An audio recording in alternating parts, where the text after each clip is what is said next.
교회를 그냥 건성으로 오래 다니다 보면 다 성이 생깁니다. 뜨거운 가슴이 없어요. 사모하는 마음도 없고 그저 행사처럼 주일이니까 앉았다가도 이렇게 되는데 사실 신앙생활의 깊이는 그런 것이 아닙니다. 상상하지도 못하는 깊이가 이 속에 있는 것이지요. 오늘은 누가 은혜 받을까 그런 기대감이 넘칩니다. 오늘 말씀의 제목이 한 부자의 기도입니다. 더 정확하게 이야기하면 지옥에서 드리는 기도입니다. 그래서 지옥에서 드리는 기도라고 제목을 정할까 하다가 너무 자극적인 말 같아서 부자의 기도 그렇게 이야기했습니다. 세상에는 언제나 어떤 사회에서나 부자와 가난한 자가 공존합니다. 세계에서 가장 잘 사는 부유한 나라, 또 사회보장 제도가 잘 되어 있다는 나라에 가봐도 거지는 꼭 존재합니다. 세계에서 가장 잘 사는 나라 미국을 가보면 특히 미국의 대도시 뉴욕이나 LA 같은 곳을 처음 가면 실망하는 것이 꼭 있습니다. 웬 거지가 이렇게 많은가? 그 사람들은 거지를 홈리스라고 이야기합니다. 집을 잃어버린 사람, 길가에 천막을 치고 아예 천막을 치고 살아요. 또 그것도 안 되는 사람들은 그냥 길바닥에 퍼질러 누워가지고 씻지도 않고. 이 LA 같은 데 가보면 뭐 대도시 뉴욕도 마찬가지입니다만 7인대가 나가지고 오줌을 아무데나 싸대니까 7인대가 나가지고 참 좋은 인상이 아닌데 LA에 가보면 인구가 한 50만 명쯤 살고 있는데 노숙자 거지가 2만 9천 명이라고 하더라고요. 이 사람들은 먹는 걱정은 하지 않습니다. 끼리 떼가지고 때만 되면 각종 단체에서 나와가지고 샌드위치, 우유를 주고 커피를 주고 돈도 나옵니다. 여행객들이 불쌍하다고 좀 줘요. 그런데 언제 한번 제가 노숙자에게 한 $5를 줬더니 같이 가던 사람이 주지 말라는 거예요. 왜 그러냐 그랬더니 다 먹을 것 다 남은다는 거예요. 돈 주면 그것 가지고 마약을 한다는 거예요. 주지 말라는 거예요. 길거리에 텐트까지 치고 살면서 또 자녀들을 학교에 보내는 노숙자도 있습니다. 홈리스도 있습니다.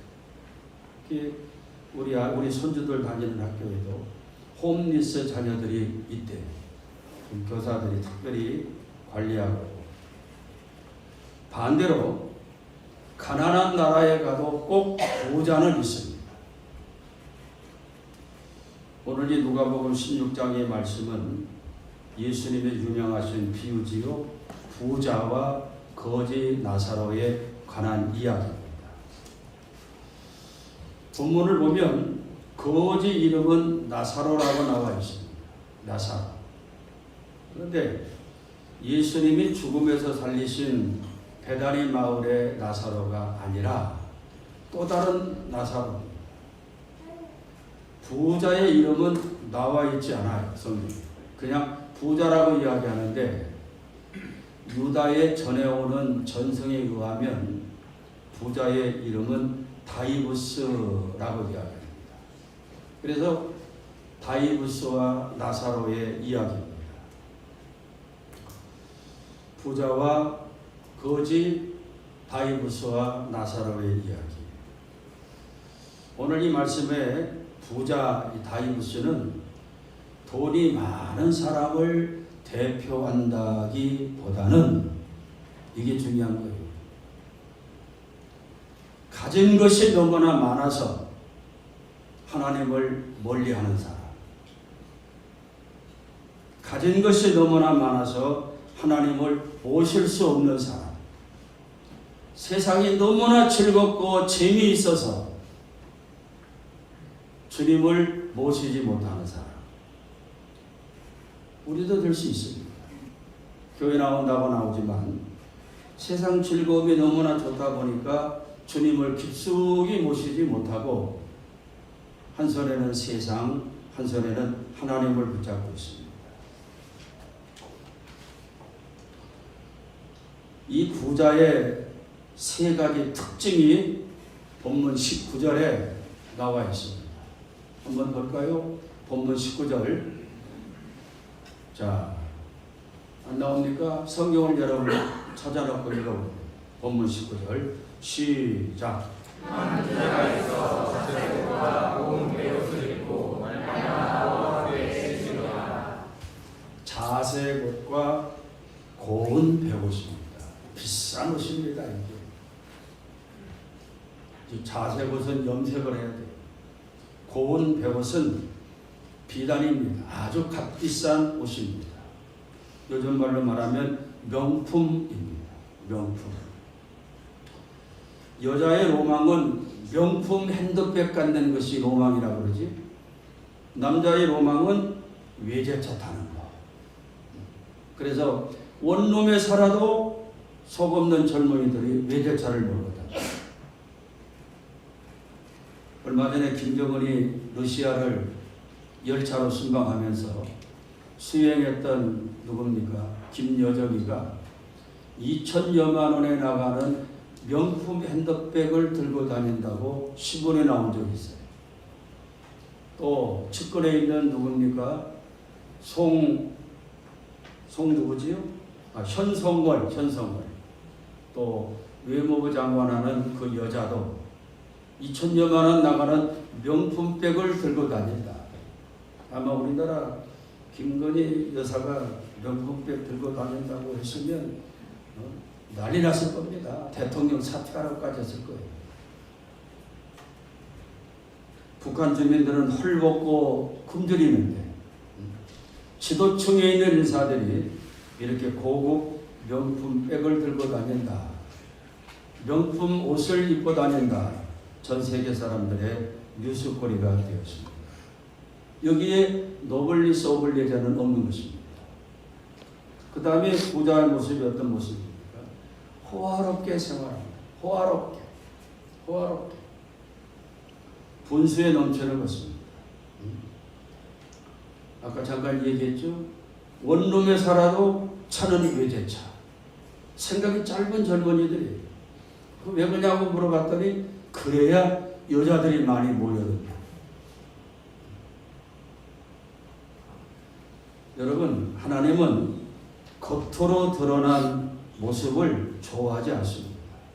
그래서 뭐라고 말씀합니까? 하나님은 외모를 보지 않고 중심을 보느니라. 어느 교회 갔더니 어떤 여자아이가 배꼽 티를 입고 왔어요. 배꼽이 다 드러납니다.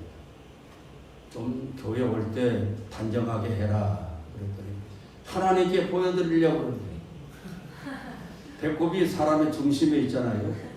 하나님은 중심을 보신다고 하니까 내 중심이 배꼽을 보여드리려고 배꼽티를 입고 다녀요. 우리는 그런 짧은 여자들 없지요? 하나님은 우리의 속마음을 보십니다. 속마음. 기도를 해도 속이 어떤가? 헌금을 해도 속이 어떤가? 이게 중요한 거예요. 세 번째로 이 사람은 뭡니까? 즐겁게 사는 것입니다. 19절에 그랬잖아요. 즐겁게 사는 것입니다. 자기 기쁨, 자기 만족, 자기 행복이 인생의 최고의 목표입니다. 남을 배려한다거나 섬긴다거나 이런 거 없어요. 나만 즐거우면 됩니다. 도박을 하고 마약을 하고 술을 마시고 나만 즐거우면 되는 거예요. 즐겁게 사는 것이지. 뭐 인생 별거 있나? 즐겁게 사는 것이지. 오늘은 어디 여행 갈까? 뭘 먹을까? 여러분, 진정한 성도는 뭡니까? 자기 이름 석자는 중요하지 않아요. 뭐가 중요합니까? 하나님의 영광. 이 진정한 성도입니다. 자기 이름 석자 나오면 발발 떨고 그게 조금 땅에 묻힐까봐 부들부들 떠는 그거는 가짜 신자예요.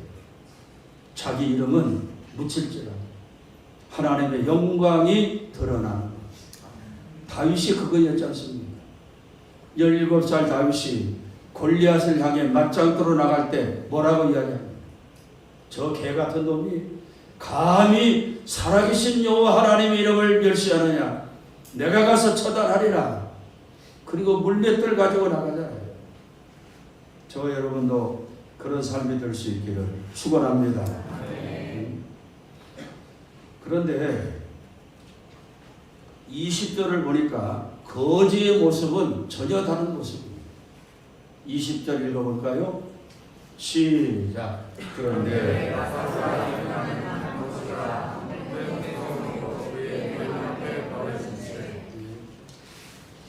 부잣집 대문 앞에 앉아 버려진 채 있는데 온 몸이 피부병으로 긁을 기운도 없어가지고 강아지들이 와가지고 혓바닥으로 핥고 있습니다.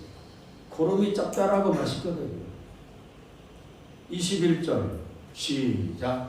그 의자의 자리에서 일어나는 것으로 배불리려 하매 심지어 개들이 와서 그 혈례를 했다. 피부병에 악성 피부병에 노출된 비참한 모습입니다. 어디 있습니까? 부잣집 대문 앞에서 붙박이. 여러분 거지들은 한 곳에 있지 않습니다. 또 돌아다녀요. 매일 그곳만 가면은 누가 줍니까? 또 왔네 또 왔네 그리고 앉으잖아요.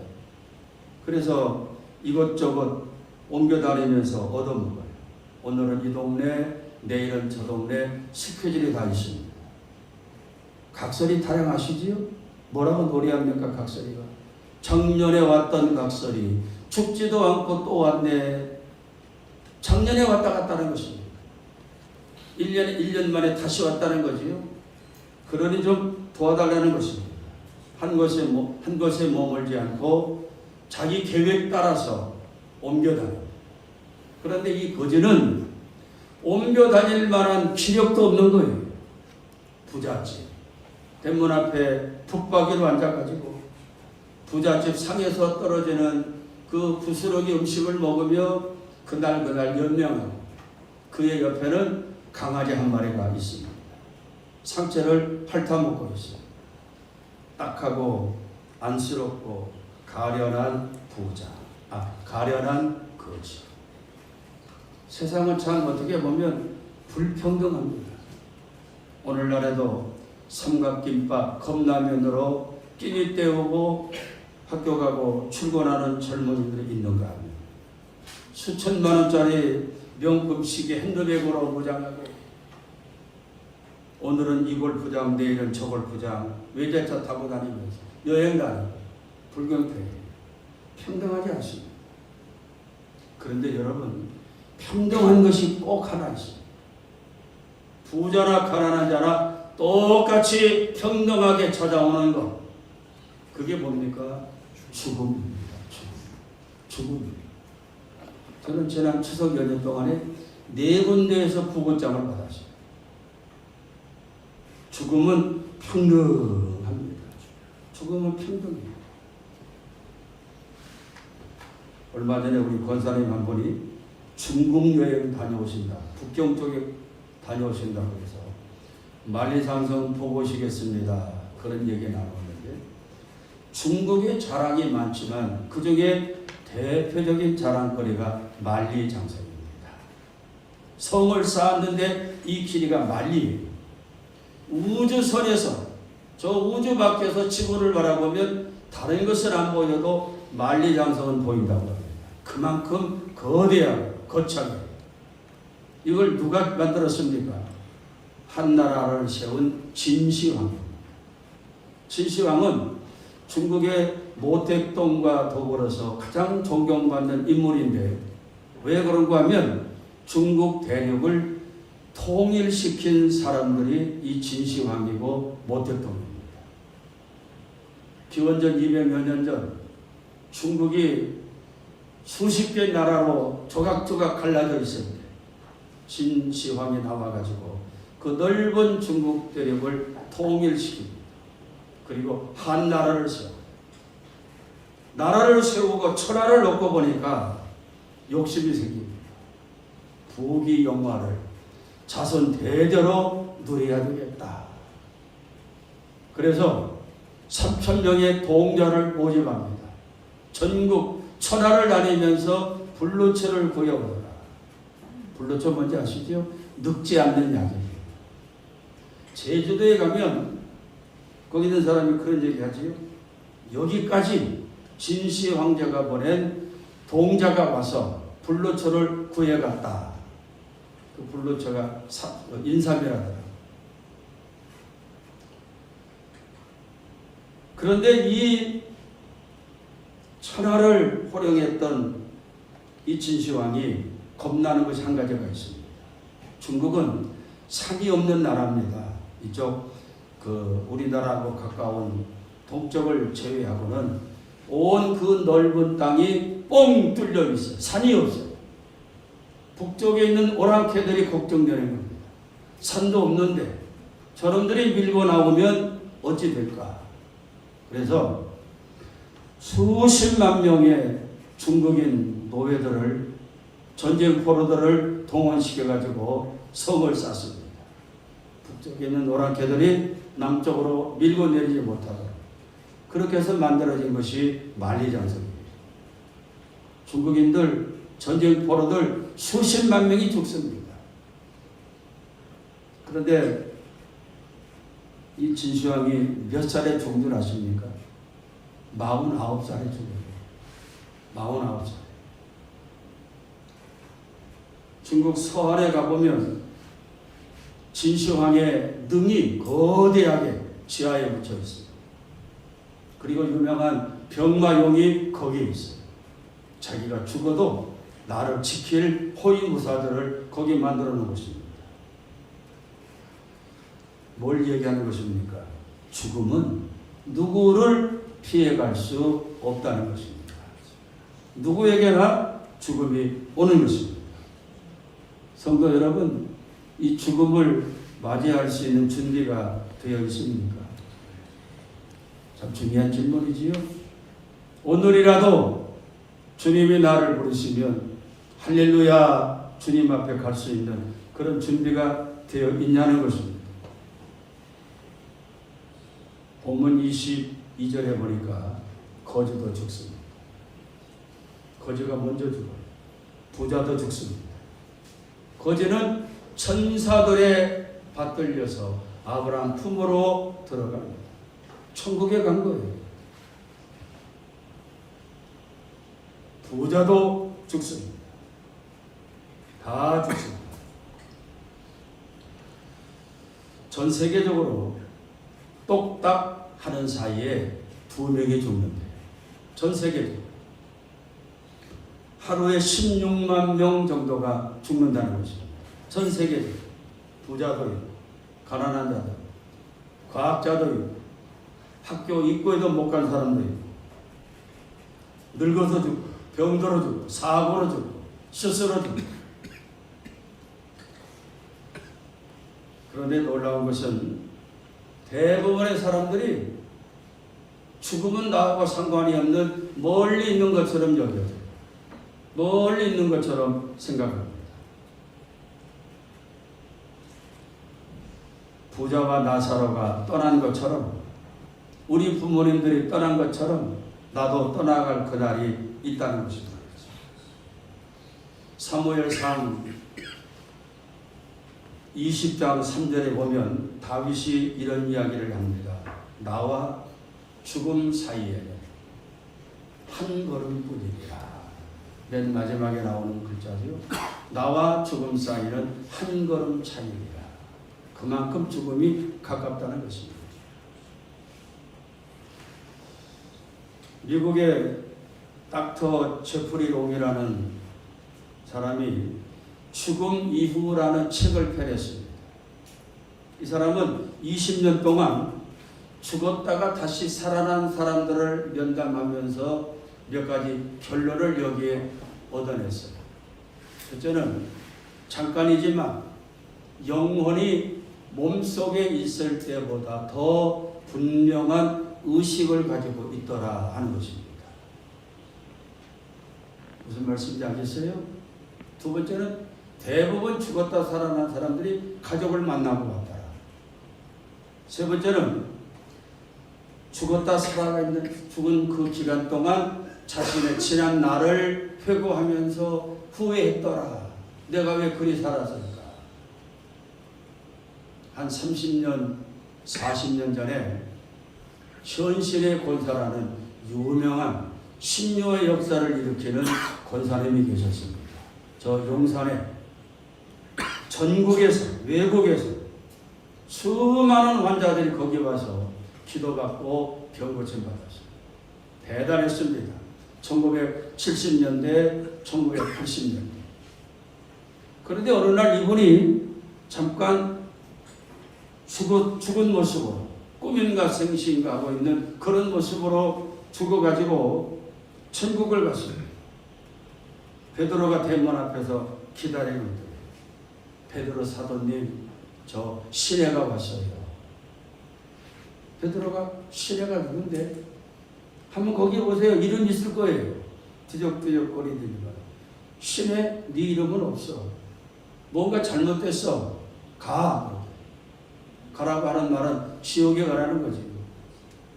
그럴 리 없어요. 제가 얼마나 많은 일을 했는데요. 저 때문에 누구도 살아났고 누구도 살아났고 누구도 살아났고. 아니야. 너 없어. 가. 낙심돼가지고 슬퍼하며 포기하고 가려는데 문득 생각이 납니다. 그러면요, 베드로 사도님, 한경준 목사님은 어떻게 됐어요? 그분은 저 안에 지금 멋있는 집에 살고 계시오. 그러다가 꿈을 깼습니다. 한 1분, 2분 사이지요.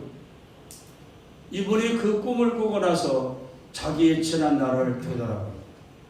많은 사람들이 능력의 종, 신유의 역사를 일으키는 종, 내가 권사님 때문에 암에서 해방되었습니다. 치하하고 돈을 뭉텅이로 갖다 주고 가는 곳마다 이름을 높여주고 다 부질없는 것이고 내가 지옥 간다네. 이게 무슨 의미가 있겠는가. 그리고는 자기 전 재산을 정리했습니다. 30억이 지금도 30억이면 큰 돈인데 그 당시 30억이면 아마 지금 300억도 더 되는 돈일 겁니다. 그 돈을 북한 선교를 해야 되겠다. 그래서 북한 선교재단에 기증을 합니다. 건강한 모습으로 겸손하게 남은 사역을 섬겼다고 하는 아주 유명한 이야기가 있습니다. 우리는 어떻게 될까요? 평생 은연교회 모로 살고 모로 일하고 살았다고 하는데 너 모르겠다 누군지 모르겠다 누군지 돌아가. 23절 한번 읽어볼까요? 23절 시작. 그가 문에서 소금 중에 눈을 들어 멀리 알아보아 그의 등에 있는 난사를 보고. 그는 바로 부자입니다. 부자가 죽었잖아요. 음부의 고통 속에서, 지옥의 고통 속에서, 음부는 지옥입니다. 헬이죠, 헬이죠. 지옥은 고통스러운 것입니다. 지옥은 하나님과 단절된 것입니다. 하나님의 사랑과 자비가 없는 것입니다. 끊임없는 고통과 괴로움과 증오와 후회가 있는 곳, 이게 바로 지옥입니다. 아까 말씀드렸지요. 이 부자가 왜 지옥에 갔습니까? 부자였기 때문에 지옥에 갔습니까? 아니에요. 그렇다면 부자들은 전부 다 지옥 가게요? 그렇지 않습니다. 돈보다 세상 즐거움, 자기 이름 높이는 것이 주님 모시는 것보다 더 중요하게 여기고 살았기 때문에 물질에 대한 욕심, 세상의 즐거움이 더 귀한 것으로 여기고 주님 뒷전으로 미루었기 때문에 11조 드리는 것 아깝고 벌벌 떨고 자기를 위해서는 호화롭게 살고, 한마디로 말하면 하나님 모시지 못하고 믿음 없이 살았기 때문에 지옥에 간 거지, 부자로 살았기 때문에 지옥에 간 것이 아닙니다. 이 말씀이 참 우리에게도 중요하게 와닿는 거예요. 뭐 박사가 되고 석사가 되고 이것 때문에 아무리 많은 통장에 적금이 있고 연금이 있어도 즐겁게 살아도 하나님을 뒷전에 밀어버리면 지옥 가는 겁니다. 그런데 이 부자가 아까 죽음 이후에 영원의 의식이 분명하다는 말씀을 드렸죠.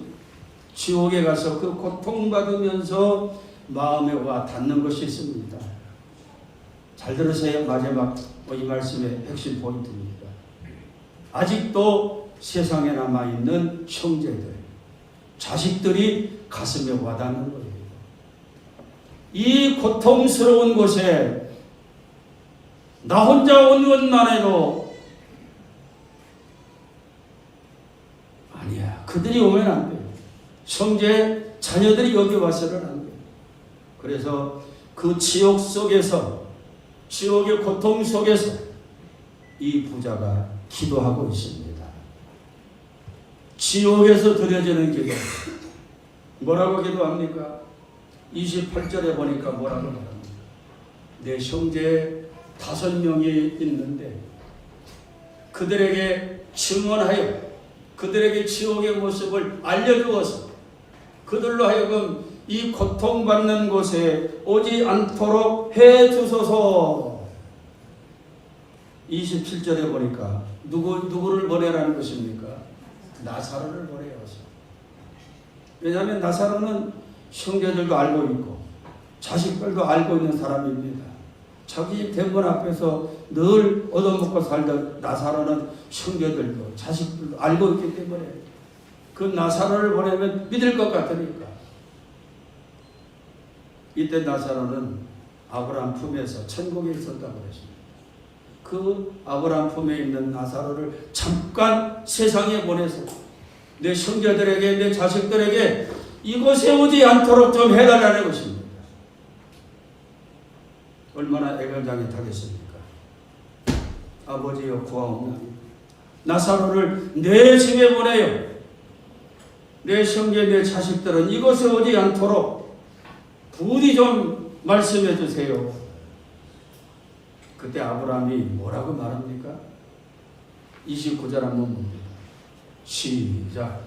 아브라함이 이르되 모세와 선지자들이 있으니 그들에게 들으시나이다.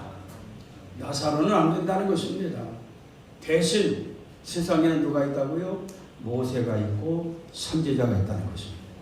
그들에게 들으면 된다는 것입니다. 모세는 구약 성경의 대표 인물이지요. 우리로 말하면 지혜 종들입니다. 설교자입니다. 그들의 설교를 들으면 된다. 그렇습니다. 오늘날로 말하면 하나님이 세우신 모세 같은 지혜 종들, 전도자들, 그들이 전하는 말씀을 듣고 지옥 갈 자가 천국으로 오는 것입니다. 또 한 사람이 있습니다. 누굽니까? 선지자. 선지자. 선지자는 먼저 믿은 자들, 바로 여러분 자신이에요. 여러분 자신입니다. 모세는 목사를 말한다면 선지자는 여러분 자신이에요.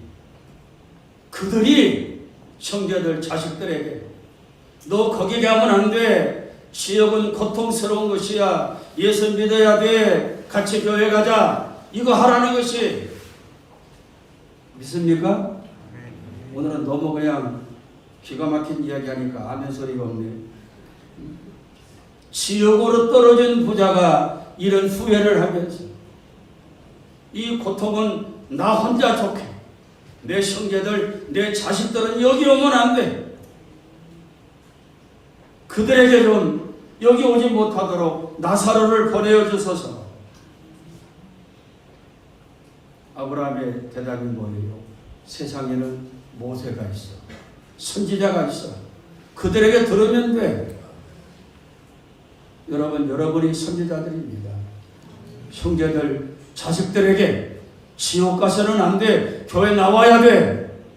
여러분, 이 사명을 얼마나 잘 감당하고 있습니까? 눈 뻘겋게 뜨고 지옥 가는 거 뻔히 알면서도 교회 가지 못하게, 주일날이면 애들 데리고 놀러 다니고 지옥 가는 연습시키는 거예요. 어느 권사님이 이 이야기를 하길래 제가 참 많은 은혜를 받았습니다. 여러분들 누구라 그러면 알 사람 같아요. 이번에는 10명 정도 전도 대상자를 늘 가지고 다니면서 새벽마다 기도하고 틈만 나면 전도하려고 문자 보내고 태신자죠, 태신자. 어느 날 기도하는 가운데 은퇴한 직장 선배가 불현듯 생각이 나더래요.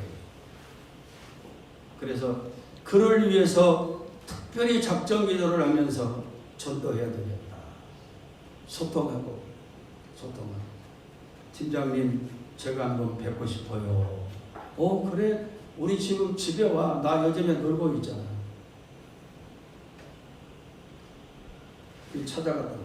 과일 하나 들고 성경책 사서 옆에 끼고 찾아갔대.